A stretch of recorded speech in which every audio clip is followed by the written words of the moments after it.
Bonjour et bienvenue sur notre chaîne YouTube. Alors on vous présente cette semaine le nouvel aspirateur robot Yidi Vac 2 Pro. Donc seconde version pour une petite marque de robots, d'aspirateur robot qui monte, donc Yidi, que vous devez déjà connaître si vous nous suivez régulièrement, parce qu'on avait déjà testé 3 robots de leur première génération. Et donc là c'est le premier de la nouvelle gamme qui arrive, donc de la seconde génération des aspirateurs robots, donc le Yidi 2 Pro. Donc voilà, on voulait juste vous faire voir au niveau de l'emballage avant de vous le présenter et de rentrer dans les détails. Donc le carton, l'emballage,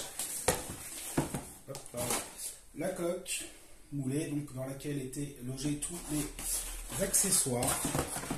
Et donc on voulait également vous faire voir, donc il était bien emballé également dans une petite pochette en feutre, donc pour assurer que durant la livraison, le transport, il n'y ait pas de soucis.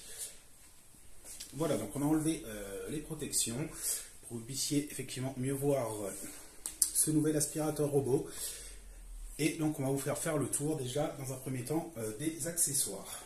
Donc vous avez la serpillière, le module serpillière, donc avec son réservoir à eau ici, la petite brosse latérale classique qu'il faudra clipser sous l'aspirateur avant de le mettre en route.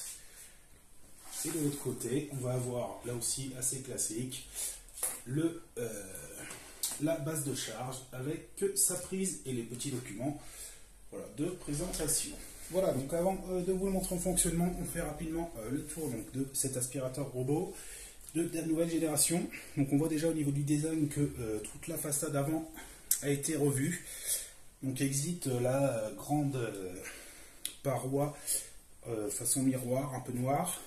On a préféré au centre regrouper un peu les capteurs. Donc il y en a également sur les côtés. Donc bien sûr là on a toujours l'effet pare-choc avec une bande de caoutchouc en bas et la possibilité d'avoir un petit peu d'amplitude pour éviter les chocs. Les aérations sur le côté. À l'arrière le module serpillière. Voilà, on va avoir également des capteurs donc un peu partout. Et en façade la technologie de visualisation Visual Slam, pardon, je vais la refaire. Donc, et en façade, donc le module de cartographie, la technologie Visual Slam que vous devez déjà connaître si vous nous suivez régulièrement, puisqu'on l'a déjà évoqué sur des essais précédents. Voilà, donc à l'intérieur, sous le capot, on retrouve le classique réservoir à poussière. Donc voilà, avec le filtrage EPA, comme d'habitude, c'est assez classique maintenant. Le petit outil également de nettoyage. Et à l'inverse, en dessous, donc on retrouve donc le module serpillière ici. Les deux grosses roues crantées et la petite roulette à l'avant, ça aussi c'est assez classique. Au centre, on a toujours la brosse centrale et la brosse latérale qui rabat les déchets vers l'intérieur.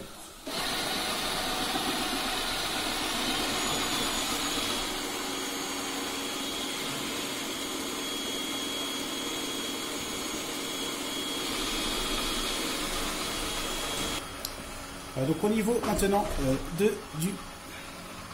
du bruit, des décibels.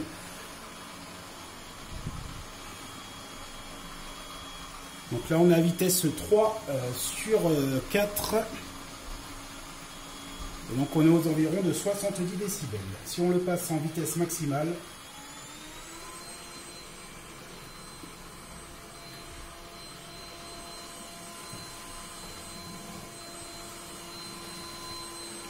c'est à peine plus puissant, environ 72-73 décibels.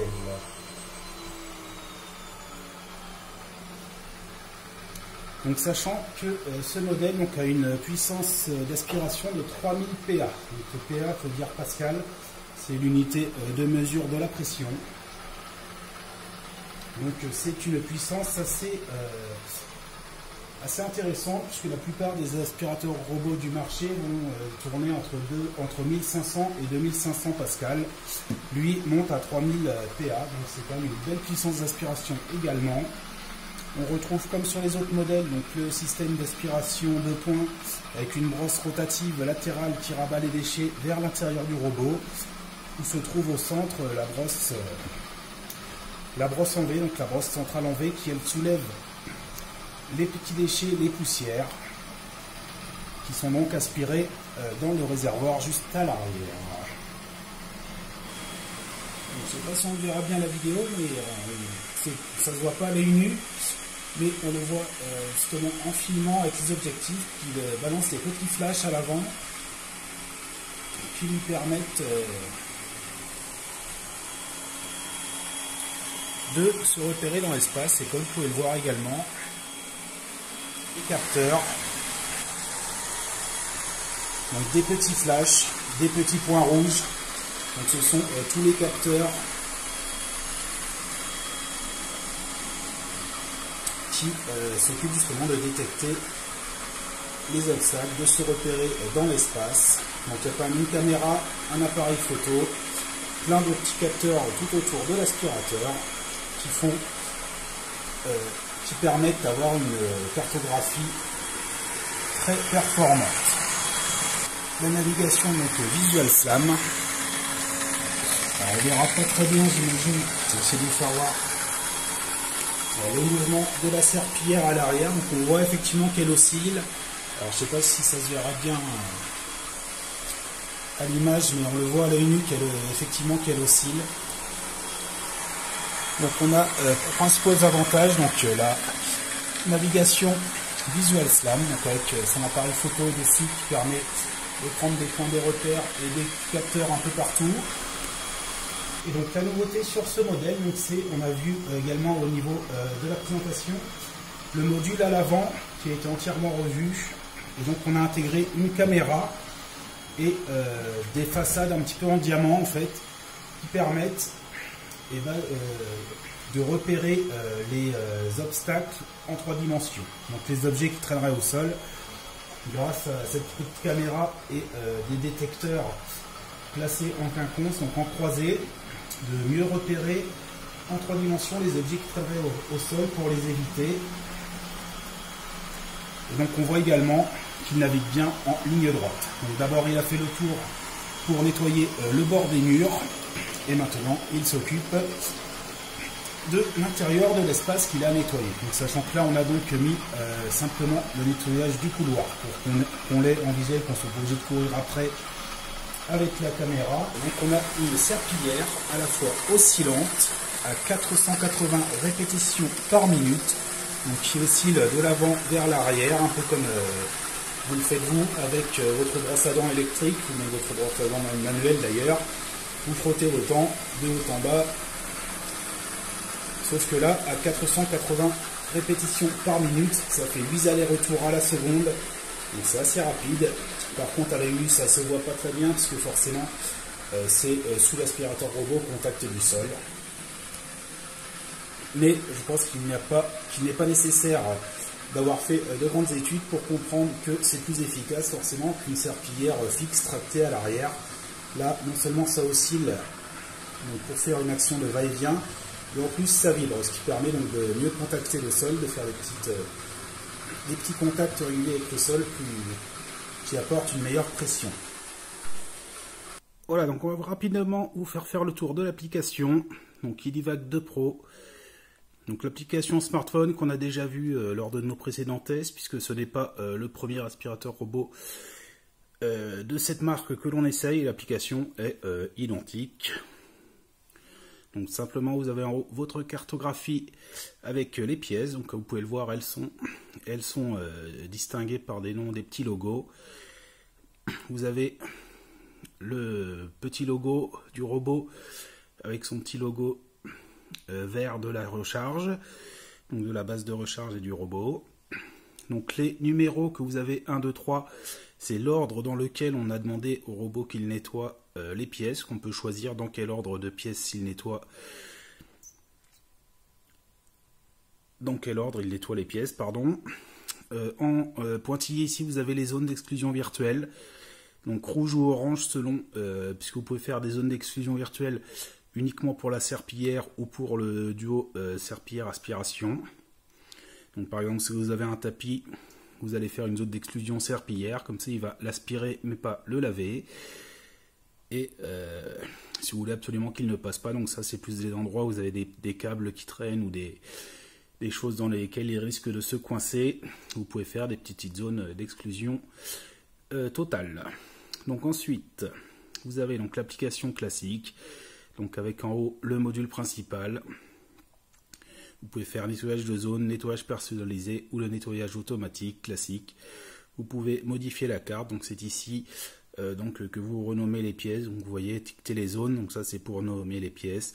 Les zones d'exclusion virtuelle ici, donc que vous pouvez faire comme ceci. Voilà, vous pouvez également bien entendu les modifier en taille, etc.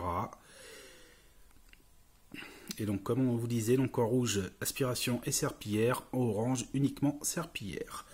Donc voilà pour les zones d'exclusion virtuelle. Donc mise en route, retour à la base de charge. Donc ça c'est pour le contrôle manuel. Ensuite, il faut également choisir donc si il nettoie une fois ou deux fois la pièce. Donc par exemple pour la salle de bain, la cuisine, vous pouvez lui demander qu'il fasse deux passages. Donc dans ce cas-là, après quand vous faites vos programmations, pardon, et bien vous pouvez par exemple lui dire le salon tu nettoies une fois, la cuisine tu passes 2 fois de suite pour que ce soit bien propre. Également, vous pouvez régler la puissance d'aspiration sur 4 levels et le débit d'eau pour humecter la serpillière. Donc là, sur 3 niveaux. Ensuite, donc la séquence de nettoyage. Donc c'est ce qu'on vous expliquait. Donc 1, 2, 3. Donc vous réglez dans quel ordre vous voulez qu'il nettoie les pièces. Les programmations. Donc là aussi, c'est du classique. Vous choisissez l'heure, le nombre de fois.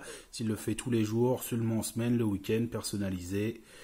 Donc personnalisé, hop, 1, 2, 3 jours par semaine. Et également, donc, si vous ne voulez pas qu'il nettoie toutes les pièces, donc vous faites un nettoyage de zone et vous indiquez quelle pièce il nettoie.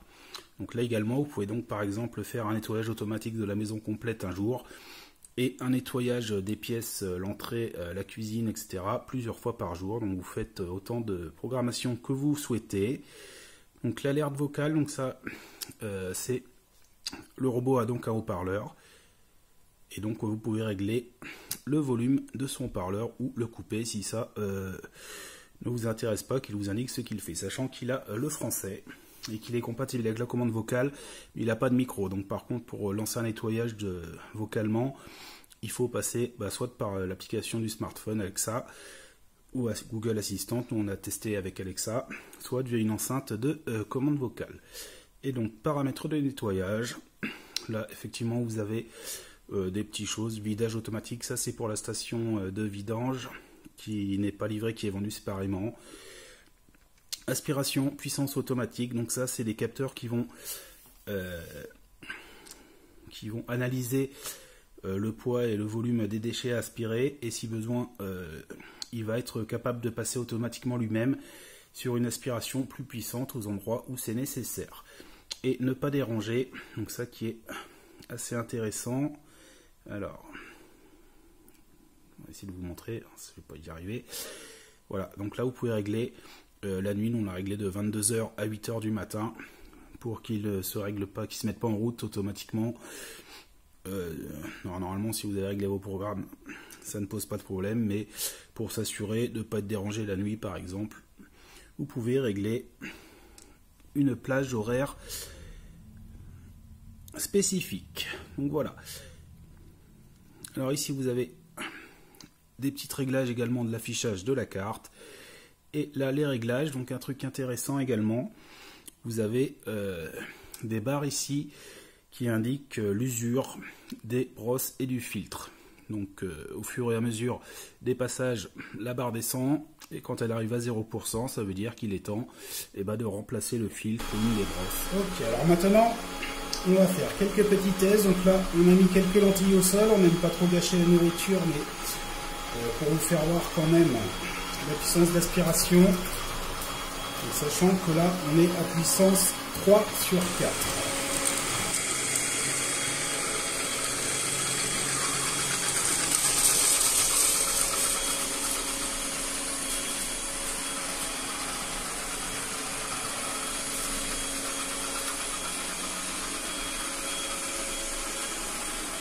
Voilà, donc on voit bien également la navigation Visual Slam, qui navigue bien en ligne droite. Il se décale d'un aspirateur robot. Ce qui n'est pas le cas sur ce modèle-là, mais sur celui d'avant, le VacMax, le Yidi VacMax qu'on avait testé il y a quelques mois, qui a la même puissance d'aspiration de 3000 pascal. Il avait carrément avalé une pile AAA, une petite pile ronde en tube, type AAA, qu'on avait retrouvé dans le réservoir, pour vous donner une meilleure idée de sa puissance d'aspiration, qui est largement suffisante. Et d'ailleurs, rares sont les aspirateurs robots à passer au-dessus des 3000 pascal. D'habitude, on est plus entre 1500 et 2500. Voilà, donc on refait le même test avec du café au lait.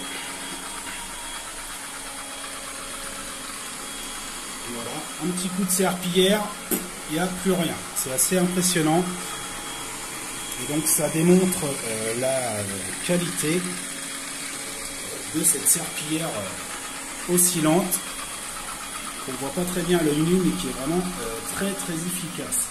Voilà, donc dernier point pour vous donner, avant de vous donner notre avis. Donc Yidi nous a livré avec l'aspirateur robot, puisqu'on a été sélectionné pour le tester en avant-première, avant même qu'il ne sorte, puisqu'il est sorti il y a 4 jours, officiellement en France.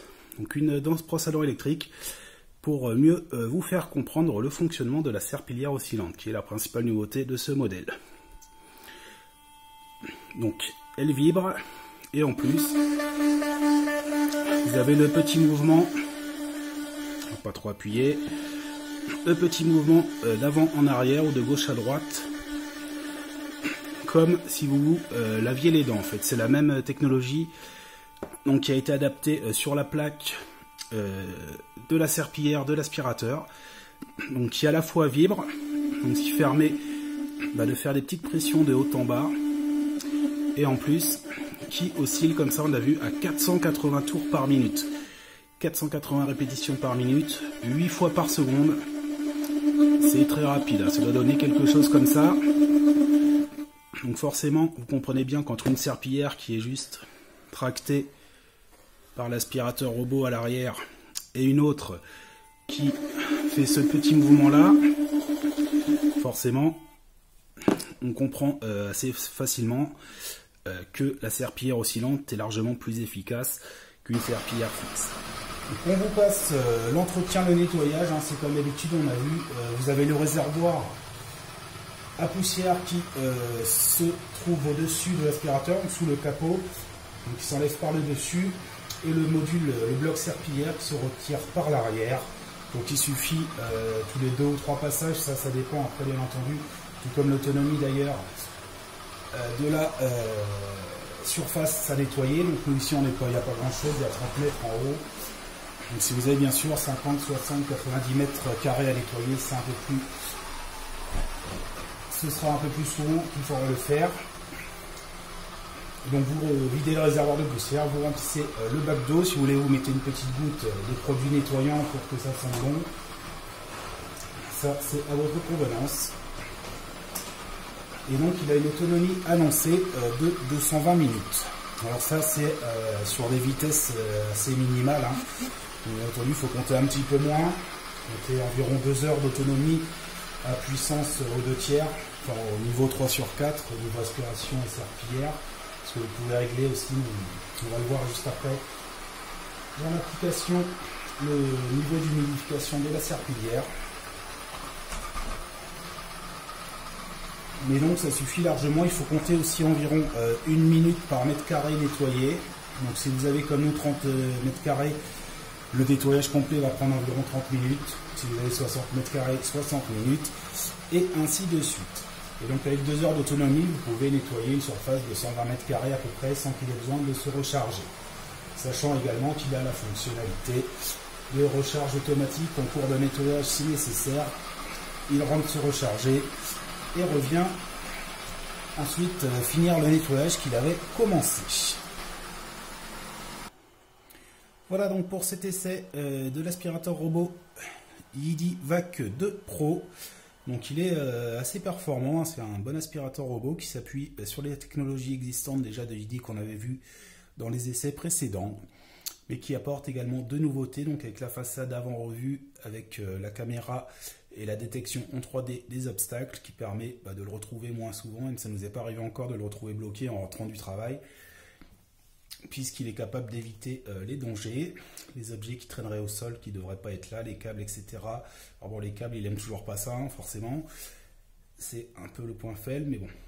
A priori, une fois que vous avez sécurisé les endroits, créé les zones d'exclusion virtuelles si nécessaire, aux endroits un peu dangereux, après, on ne l'a pas encore retrouvé, nous bloquer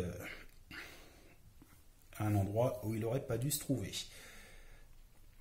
Donc voilà, et donc l'autre innovation, c'est la serpillière oscillante et vibrante qui est plus efficace qu'une serpillière tractée immobile, donc fixe, donc plus efficace que la plupart des aspirateurs robots, un peu moins efficace que la Yidi Mop Station, par contre, oui c'est ça, la Yidi Mop Station qu'on avait essayé l'an dernier, qui elle avait une double serpillière rotative à frange, mais c'est quand même plus efficace qu'une serpillière, qu'un aspirateur robot classique.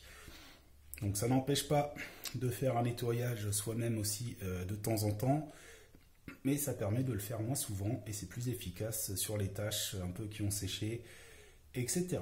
Donc voilà pour cet essai, un nouveau très bel aspirateur robot de la marque Yidi qui n'en finit plus de nous surprendre, qui n'est pas donné à 450 €, on le trouve en promo déjà à moins de 400 €. Mais donc qui a des fonctionnalités d'un aspirateur robot à 650 voire 800 €. Donc on est quasiment sur moitié prix, ce qui n'est pas désagréable et ce qui lui vaut pour nous toute notre admiration. Donc voilà, un bon aspirateur robot de milieu de gamme, performant, qui reste relativement accessible. Donc nous on valide et on vous donne rendez-vous bientôt sur Tester Bon Plan pour de nouveaux essais.